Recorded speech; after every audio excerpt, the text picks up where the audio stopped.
as we speak. We have a time limit with with my colleague from the IDF spokesperson unit, so we will start with him, and then I will introduce the rest of the participants in this press conference.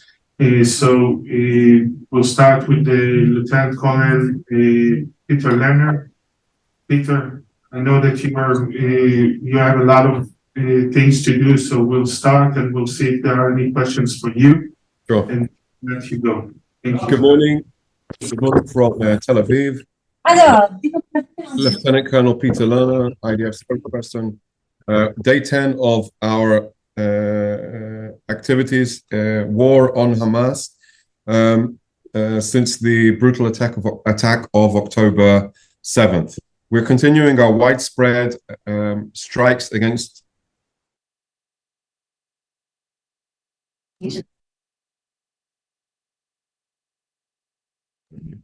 Good morning, everybody. You hear me now? Yeah. Thank you. We are in day 10 of our war on Hamas after the government instructed us to destroy Hamas's capabilities, its infrastructure, pursue its leaders, and restore security and safety to the people of Israel.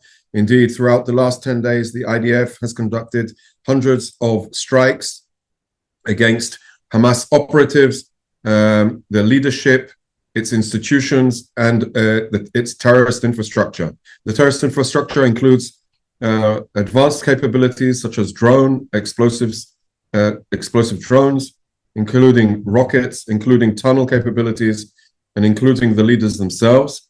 I can say and confirm at this time that we have targeted and killed several of their leaders, including terrorists that actually participated in the butchering of babies in their bedrooms. And we continue to act in order to destroy and demolish Hamas's capabilities, governing and military capabilities. Hamas will not be permitted to govern the Gaza Strip as a staging ground for attacks against Israel and our civilians. On day 10, I can still confirm that there are still concerns of security in southern communities of Israel. Over the last 24 hours, there was 3 engagements in and around the border area with terrorists that attempted to attack Israel, including in Nir Am, Nachal Oz, and near Kisufim. I can confirm that in each of the engagements, every time a terrorist meets an IDF soldier, the terrorist is killed. We are continuing to press for an evacuation from the north of Gaza Strip towards the south. On the day 4 of since our calling, we have seen several hundreds of thousands of people listening to our efforts, calling people to move south in order to evacuate the area and enable us to differentiate between Hamas terrorists and non-combatants. And indeed, it is part of our humanitarian efforts as a temporary measure to remove people from harm's way while we deal with Hamas. And that is contrary to what Hamas does, as they operate and in order to maximize civilian casualty of Palestinians themselves. Over the last few days, we've seen extreme efforts of Hamas to try and prevent evacuation of people, including physical barriers, what appears to be explosive devices on the roads. And indeed, they are challenging people's will to live, the Palestinians' will to live in Gaza, by preventing them from moving. We are taking all of the steps necessary in order to encourage the people to move south. We know that the situation is of concern, and absolutely the IDF, as a professional military, works within the realm of the laws of armed conflict. We do not target intentionally or seek to target or harm civilians, unlike Hamas. And indeed, the military is operating in order to achieve its goal in destroying Hamas's capability. The ground forces are currently several hundred thousand, some 300,000 reservists have been called up for military service in the reserve. A vast majority of those have been positioned on the border with Gaza in anticipation for an instruction by the government to mobilize into Gaza and to take control of the hub of terrorism, the fortress that Hamas has established in Gaza City, and in order to prevent them from ever being able to attack us again. And the 300,000 also includes forces that we've positioned in the north along the frontier with Lebanon in anticipation with the situation with Hezbollah. And as we see, we've had several attacks by Hezbollah across the border in the north with several anti-tank guided missiles fired at our forces. And I would like to say that the way we anticipate, the way we see is Hezbollah is currently trying to increase pressure at the will of Iran in order to undermine the efforts to destroy Hamas's capability in the Gaza Strip. And they're doing it in a way to escalate the situation on the border in order to challenge Israel and the IDF. We are continually watching the situation and evaluating the situation after all of the developments, and together with our allies, the United States, coordinating in order to ensure that the security and interests of the State of Israel are maintained. Lebanon, the State of Lebanon, is the sovereign of the country. Every incident that happens in its country is under the full responsibility of the State of Lebanon, and they will be held responsible for it. In one of the incidents yesterday, I can say that near Shatula, a civilian was killed and 3 others were injured. And I can confirm that also an IDF officer was also killed in a Hezbollah attack on the border yesterday.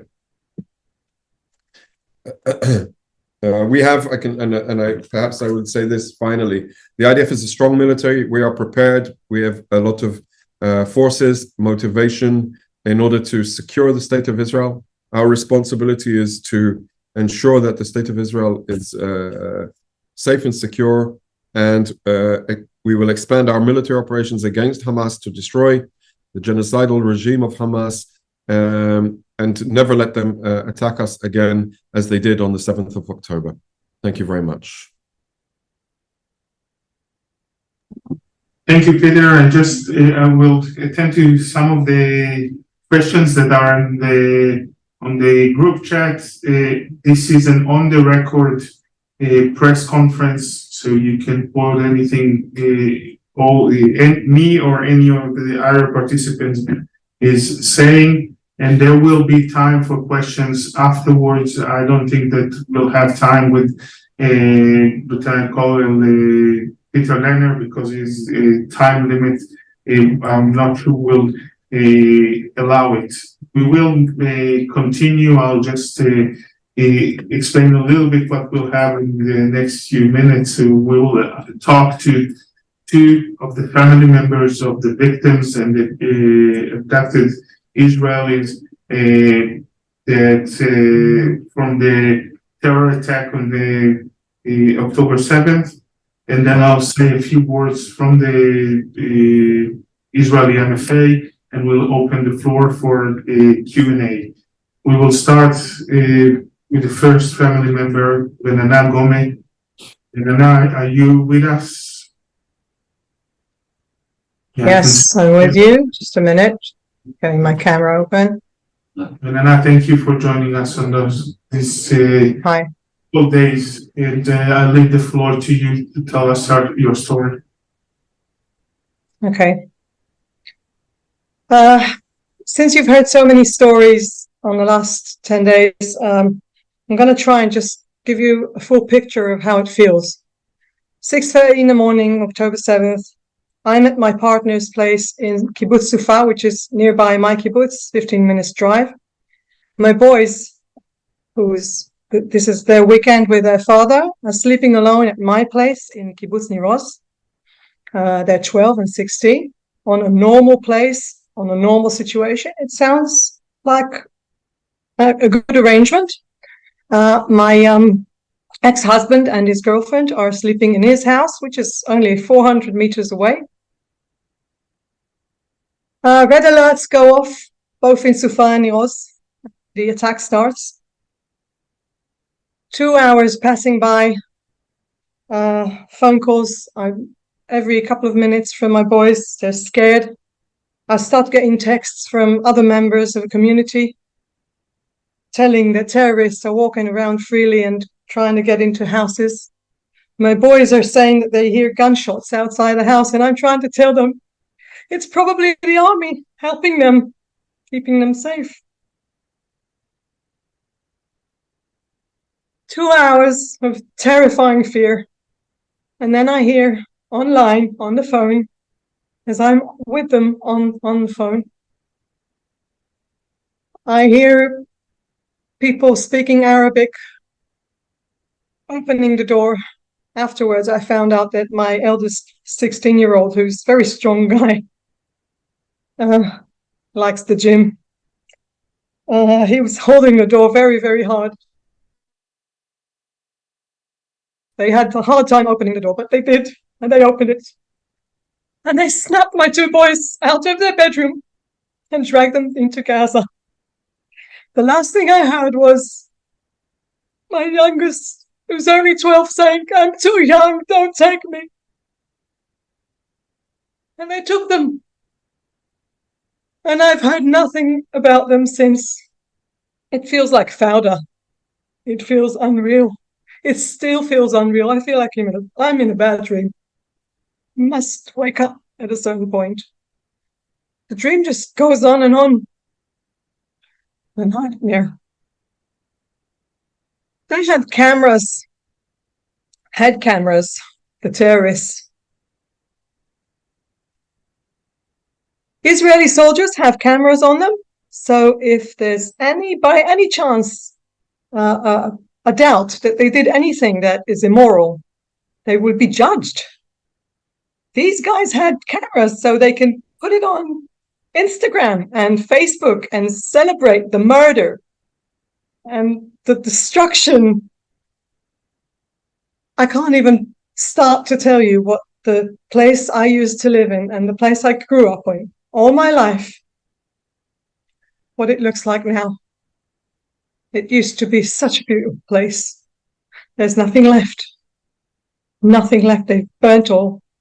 They destroyed everything. They stole everything we had. That I don't care about TVs and computers. I care about my kids. Since then, my daily routine is to work hard to get them back in any way I can. Any routine feels, being in a normal routine, getting a shower, getting into bed, eating, sleeping, dyeing my hair. Everything feels so wrong because somewhere in a pit, somewhere in Gaza. I don't know if they're eating. I don't know if they're sleeping. I don't know if they're tortured. I don't know if they're together. I don't know if they're alive. There are 80 members of my community that were taken out of less than 400 people. 80 people. Another 30 were killed. There is no Niroz anymore. Our community is gone. I always tell my kids that the kids in Gaza struggle a lot harder, that they have a much worse life than we do. They don't have running water. They don't have electricity. My heart goes out to every child in Gaza who is killed, every mother who's losing her child, even if he was a terrorist, 17, 18.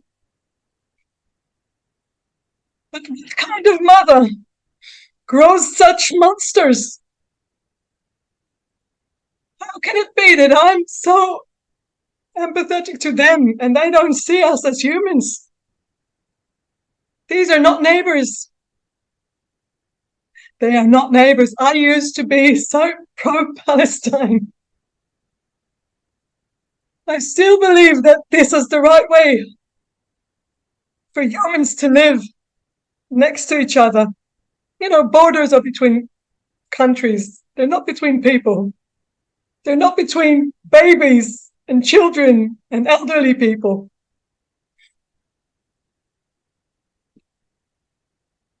I found out on the worst way that they're not neighbors. There is no symmetry here. I thought that Islam was like Judaism, against anything that is inhumane, against brutality, against rape, against murder. But I found otherwise. I won't keep silent. I will get the world to get my children back.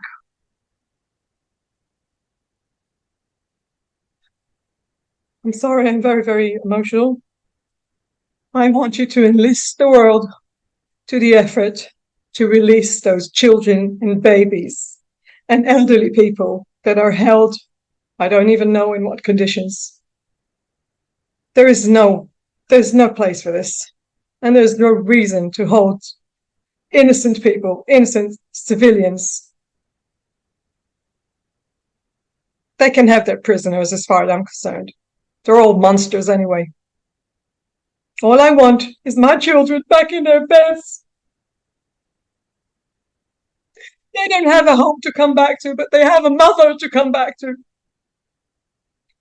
I'm hoping that their father, my ex-husband, is with them. I don't know. I'm hoping that his girlfriend, who's such a wonderful lady, is with them and taking care of them. I'm hoping that they're treating women there. The women should be treated. That they are not torturing them and raping them. Help us get them back. Bring the kids alive home now. Thank you for listening. Thank you so much, Elena. I know how hard it is. Thank you. My heart goes out to you.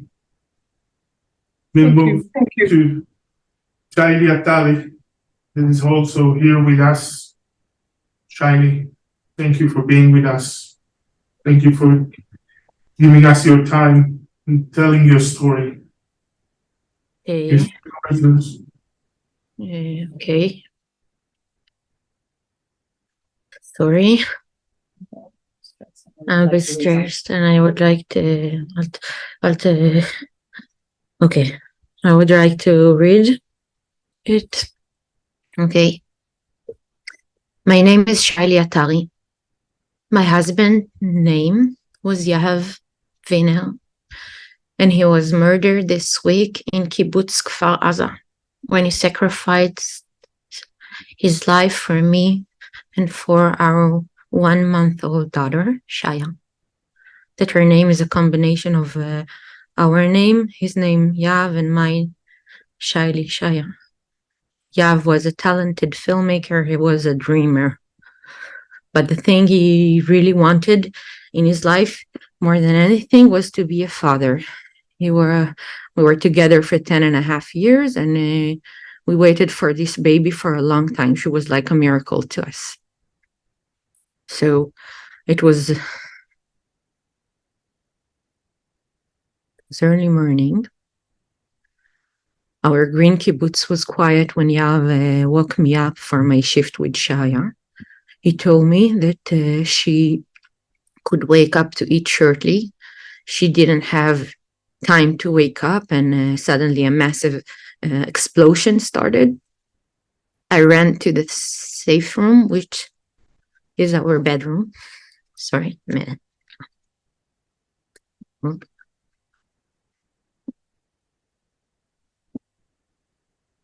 Okay, so I ran to the safe room, which is our safe room, and locked the iron door behind me.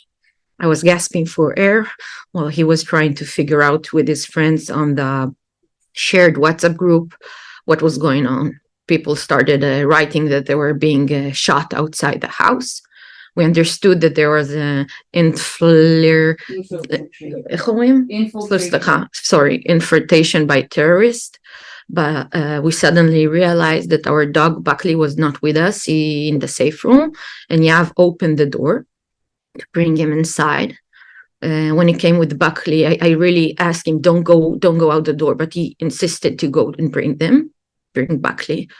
And then I remember he came back and I asked him, Yav, are we going to die? And he said, Mommy, we're not gonna die today. Not long after this, I remember voices outside of the window of the terrace saying, Ta'al, Ta'al. They called people to come to the houses to kill the people. And they said hello, they laughed. Yav we suddenly switched into silent language. We didn't make a sound, nothing. And we had an agreement silently that is you're with the door, I am with the baby. This was the agreement. Suddenly the window opened. A hand came in through the window and moved the iron of the bedroom window. Yav pushed the rail of the iron against them. We didn't have time to say goodbye. I barely got a glance, a short one. Yav, with his hand and body, fought the terrorists who entered the bedroom, and he sacrificed his life for me and Shaya, so we could escape from there. I took Shaya on my hands. I opened the safe room. I went through Shaya's room. I opened the plastic accordion door on the entrance of the house and ran out without shoes, without nothing on me.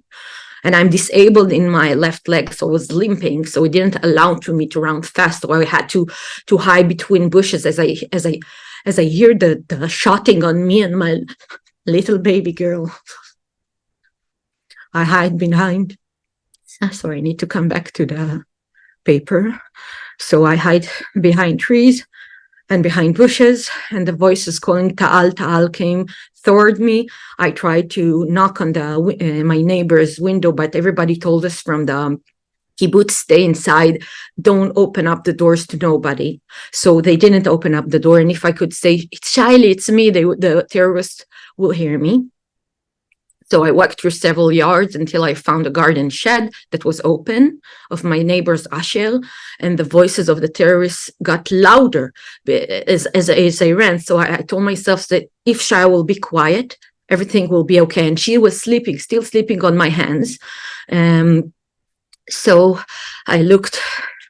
I got inside the shed and I looked for something sharp, and I found a hammer and something like a screwed up driver with a hook. I put it inside my pajama in the pockets, and I saw a washing machine. I got behind her. I put empty pots on our heads and sandbags of the garden, and I tried to tell myself, if she will be silent, we'll be okay. I understood that I'm like prey. So I took my pinky and this is what Yav this is what he taught me in the hospital. If I put inside, it's like a pacifier to a baby. Maybe thanks to that pinky inside, she got a bit sleep, but then suddenly she woke up. She started crying. So in one moment, the call of the terrorists became louder, and I knew that now they know where I was. I realized there is no choice. I have no choice. I have to go outside. But the problem is that there was a large lawn in front of me. Like the yards were stopped, and there was a large lawn until the next row. And I understand all of the houses see that lawn. And I understand if now I run with Shaya, they all shot and shoot at me. But I saw a laundry room that was open on the other side. And I told myself a wall is better than a bush or a tree. So I told myself, Shaili, run. Don't look back. Don't look back. I heard the shooting behind me. I got to the laundry room. Okay. And I arrived to the laundry room, and then a couple of angels named Zoli and Liron pulled me through the blinds of the window.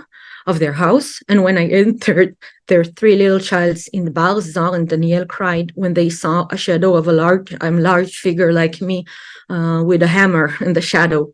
They thought I'm a terrorist.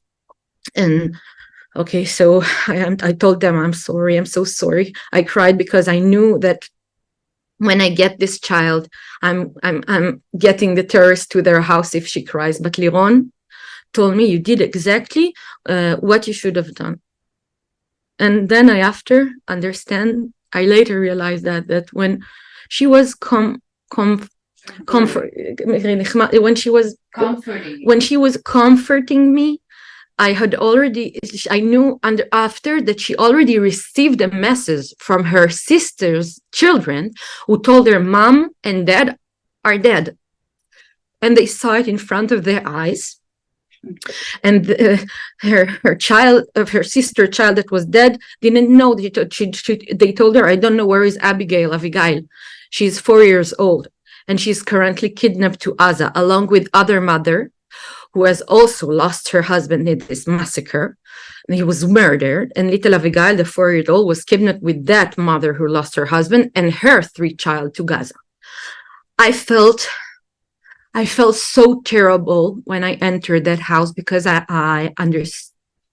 And I understood that Shaya is like a magnet to terrorists. I mean, throughout the 27 hours we were besieged in that safe room of their house, without water, without food.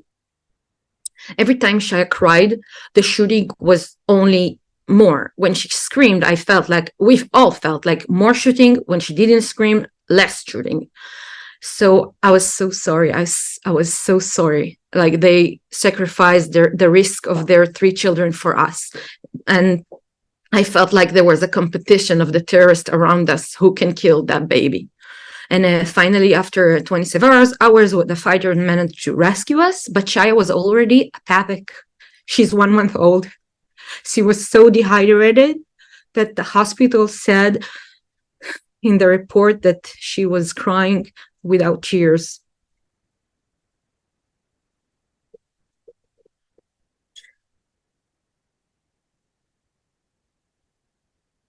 Sorry.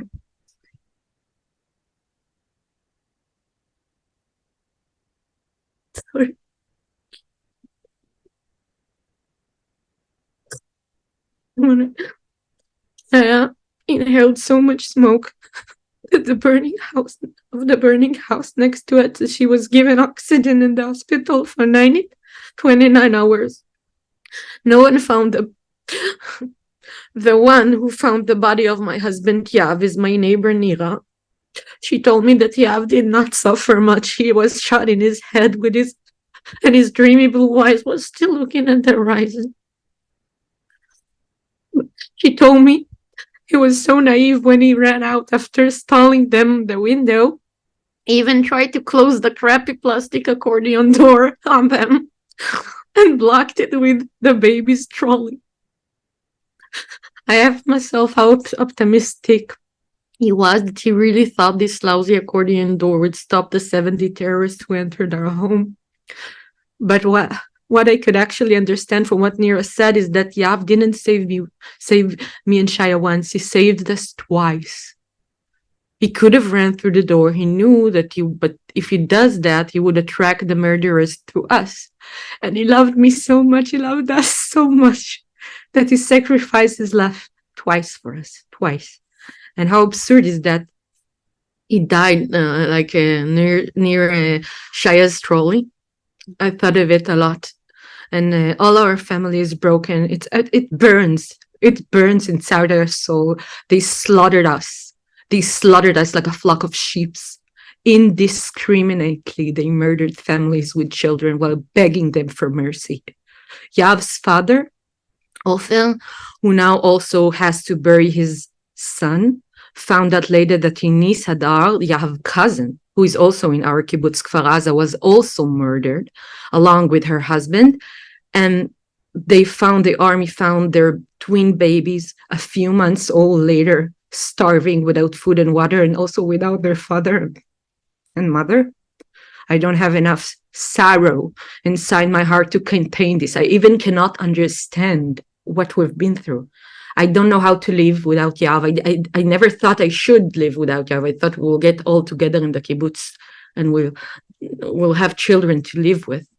I try to tell myself in this cliche you have in Hebrew. I know it's in Hebrew. I don't know if it's in another language, that in his death, he commanded me life.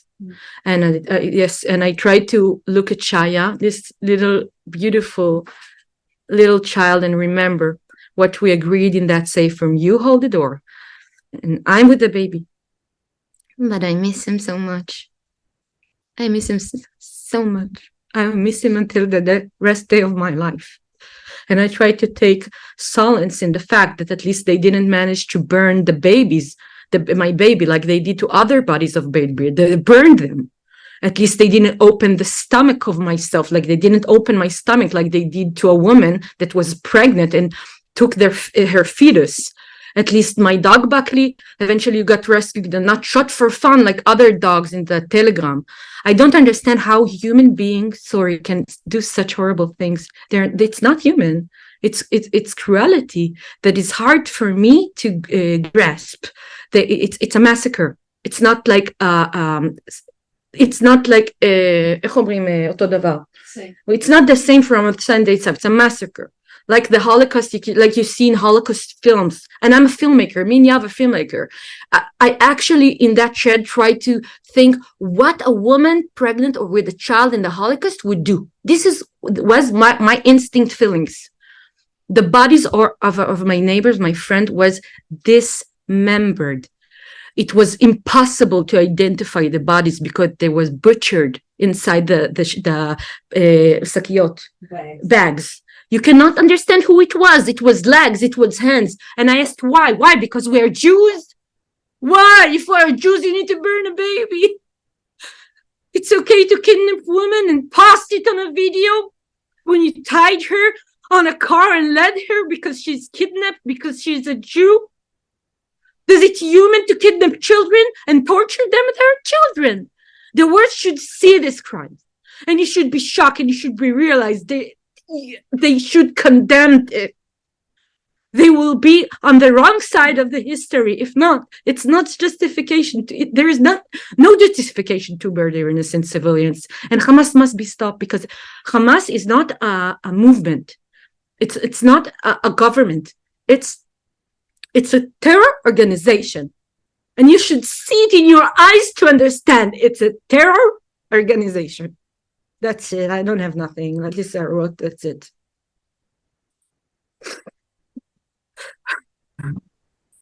Thank you. Thank you very much. I know how hard it is. It's hard for all of us. I'll say a few words from the Ministry of Foreign Affairs, and I'll open the floor for questions. We are at war. It's a war that was forced upon us by a terror organization, a vicious, worse than ISIS terror organization. They murdered more than 1,300 Israelis. Vast majorities are civilians, babies, kids, women, elderly people, Holocaust survivors.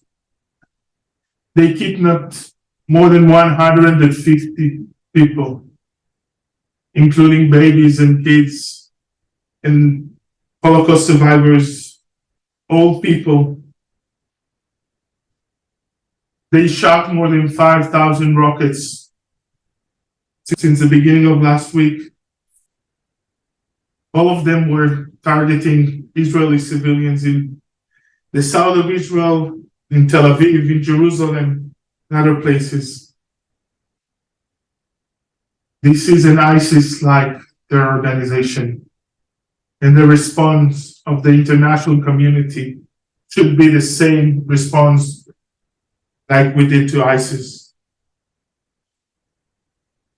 Israel receives an unprecedented support from the international community.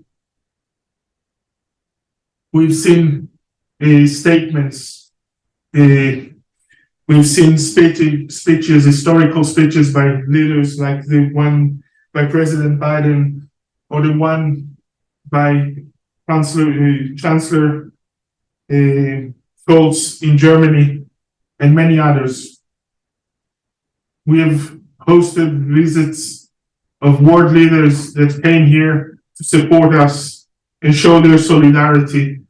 The Foreign Minister of Germany and Italy, and the UK, the State Secretary of the United States that came once and is coming again today, and the Foreign Minister of the Czech Republic, and there are many others that are coming in the next few days. And it's very important for us. Our goal is to stop and end the Hamas control in the Gaza Strip. This is it. We cannot live in a reality when those monsters live next door to us on the other side of the border. We cannot accept a reality where our neighbors are controlled by a terror organization worse than ISIS that is a goal is to murder and butcher each and every one of us. And I'll say more, it's not just an Israeli problem. It's a problem of the entire Western world. If we won't stop it now, the next ones will be you. In Europe, in the United States, in Latin America, we have to put a stop for it now.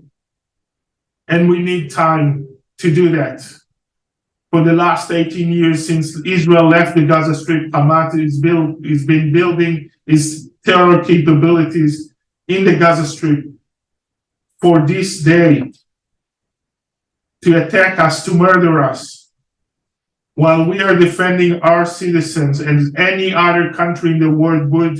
Hamas is using their own population as human shields.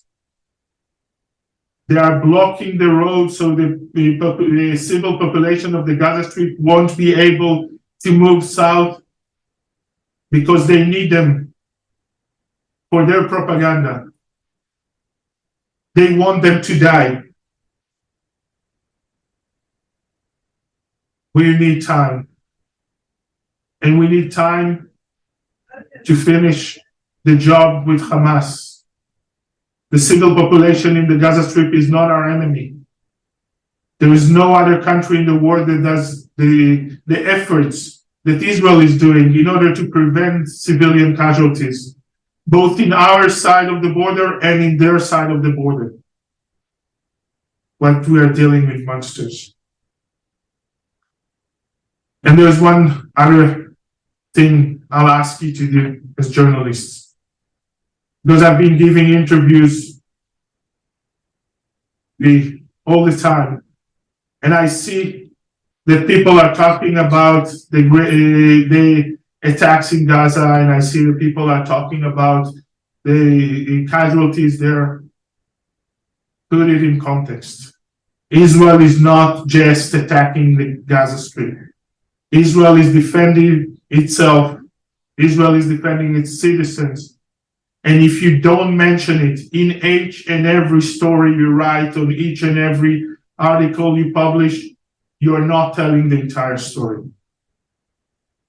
We will open the floor for questions.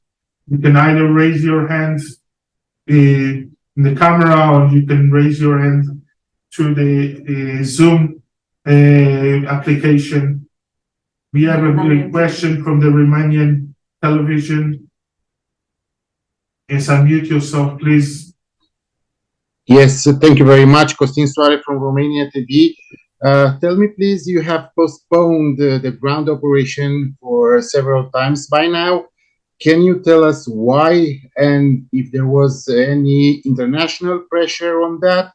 And is it going to be a ground operation of the Israeli army? Thank you.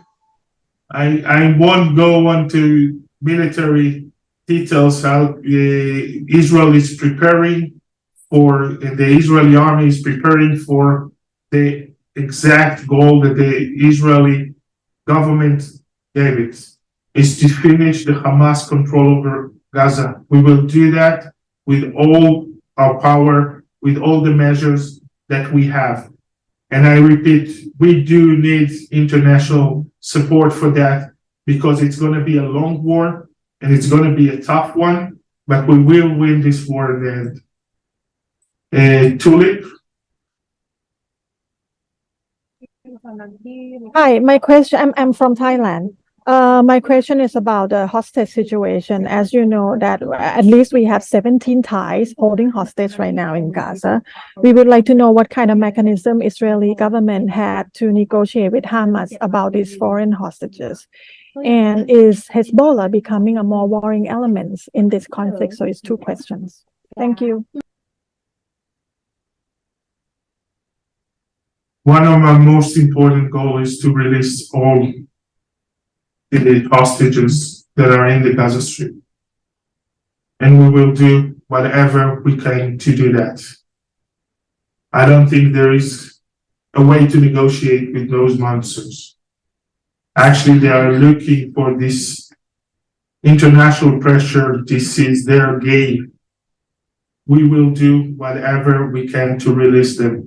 The responsibility for their lives and their well-being lays on Hamas, the same as the responsibility of the casualties in the Israeli side of the border and in the within the Gaza Strip.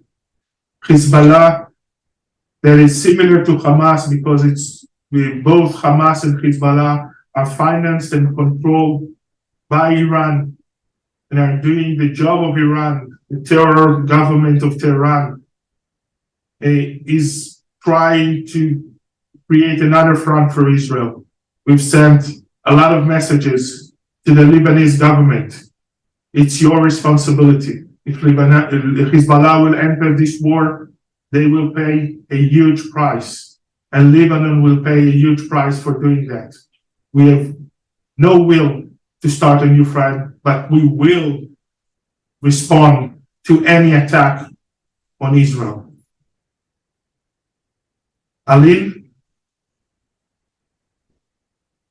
Hey, good morning. Thank you very much, Arin Borcha from DG24 in Romania. I have two questions. One regarding the foreigners in the Gaza Strip. Is the Rafah border crossing opened or not to evacuate foreign citizens from the Gaza Strip? And the second question is regarding the displays of sympathy, the protests with the Palestinian cause and Hamas in Western capitals. How does Israel sees this kinds of displays of sympathy for a terrorist organization? Thank you. Regarding the Rafah cross, I really don't know. It's a border with Egypt, and you should ask Egypt about it. I can't tell you more than that. I'm actually shocked to see people supporting Hamas. This is sickening. Really, there is no other word for that. There are no two sides to this conflict. If someone is not standing with Israel today, is standing with the monsters that murder babies, kids, women, old people. This is it. There is no equality in the two sides. If you're not standing against terror, you are part of terror. As clear as that. I will remind you that we have Ranana and Shaili with us. You can also ask them questions. I think it's more important than to have an official spokesperson talk. Azura? Thank you. Italian Public Radio. How is the Israeli army contending and responding to the threat from the north at this stage? And what is expected in the next phase from this front? Thank you. I'll start by saying I'm not a spokesperson of the Israeli army. I'm the spokesperson of the Israeli Ministry of Foreign Affairs. We are dealing with a threat from the north. There is a terror organization, Hezbollah, that is controlled by Iran. that is shooting in Israeli civilians and Israeli troops in the north. We are responding to that. We've sent a clear message to the government of Lebanon.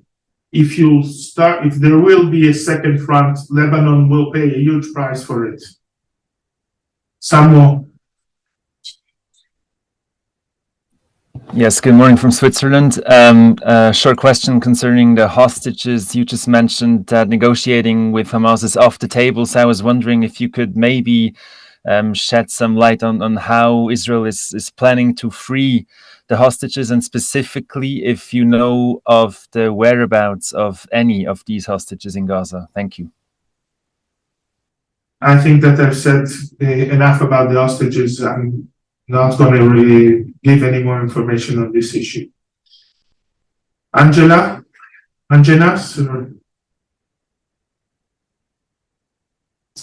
please unmute yourself. We can't hear you. Yeah, hi. Thank you, Lior. This is the National from Abu Dhabi. So my question is, there has been protests all over the world in European countries and in Muslim countries against Israel and for pro-Palestine. Are you concerned that this could lead to the question of safety of your embassies and consulates across the world? And what steps are being taken to protect your staff and the safety of your missions abroad? First of all, I'll repeat and say those protests are sickening. I cannot understand anyone who stands for the atrocities of what Hamas terrorists have done. If you are not standing with the victims in this attack, you are supporting the vicious crimes, war crimes, and crimes against humanity that Hamas has done. And I'm happy to say the Western world's government are standing shoulder to shoulder with Israel, and the visits that we have here are a clear message to that. We are looking into the safety of Israelis and Israelis envoys around the world. There was an employee of the Israeli embassy in China that was stabbed. We don't know the background of this attack, but this is definitely one of the options, is that it was stabbed because he represents Israel. I won't go into security details. We have seen before that Hezbollah and Iran have attacked Israeli diplomats. So did the Palestinians. There was a terror attack against the Israeli embassy in Buenos Aires. There was a terror attack by Hezbollah against the building of the Jewish community in Buenos Aires. There were attacks against Israeli diplomats in different parts of the world. This shows again the ugly face of the terror that is controlled, financed, and pushed by Iran. This is not just an Israeli threat. This is not just a threat on Israel. It's a threat on the entire free world. If we won't win this war against Hamas today, the next ones will be the rest of the free world. Ethan.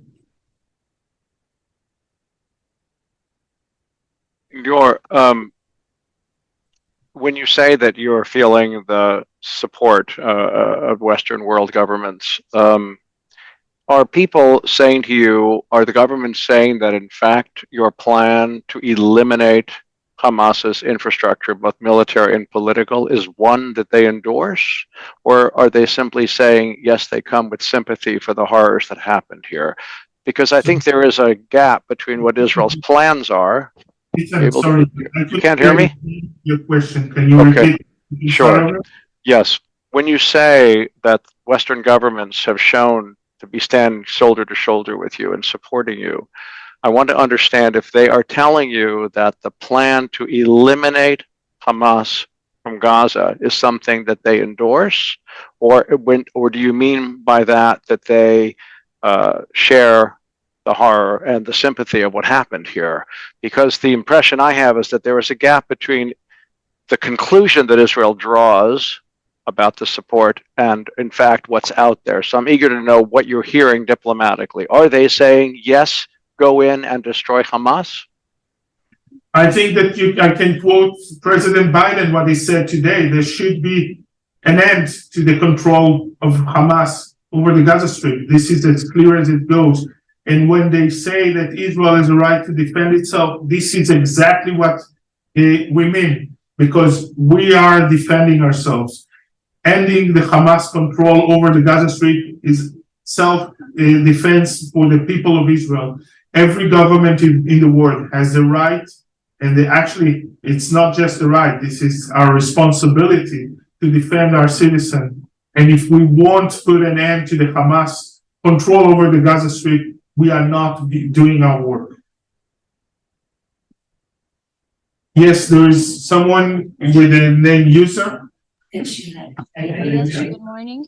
From Prima TV, Romania. I was wondering if we can receive the recording of this meeting or if we can find it somewhere.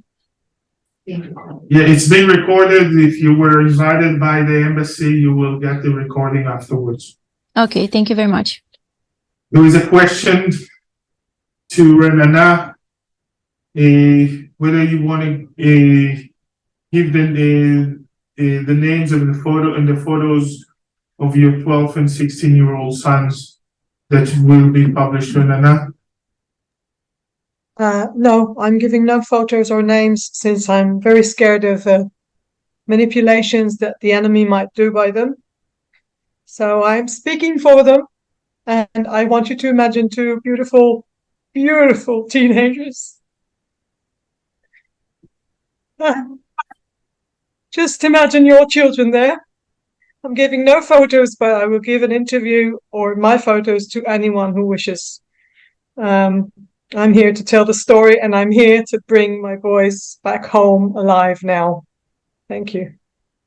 And Shiley, in the group chat, they've asked if you can repeat the name of your husband and the name of your baby and the name of the kibbutz that you were in. My kibbutz that there is no longer existed is kibbutz Kfar Aza. I wish everyone would live in such a beautiful place when it's not hell. And my husband's name is Yaviner. Yahav Viner, yes. Yahav Viner. My daughter's name, my baby name is Shaya Viner Atari. My name is Shaya. With that, if I may add, the place I used to live in is Kibbutz Niroz, which is also gone, just like Shiley's place. It was beautiful, just near as Kfar Aza. I will conclude this press conference. I want to thank you from the bottom of my heart, Renana and Shiley, for being with us, for telling your story. I know how hard it is. My heart goes out to you. I want to thank Lieutenant Colonel Peter Leonard that was with us. I really hope we'll get good news soon to both of you and to all the families of the abducted Israelis. And to the rest of you, thank you for joining us today. I'll repeat the question, my ask from before. Please tell the story. Tell the context. Don't forget the horrific attack that Israel suffered, the worst attack on the Jewish people since the Holocaust. Please tell this story. Thank you very much.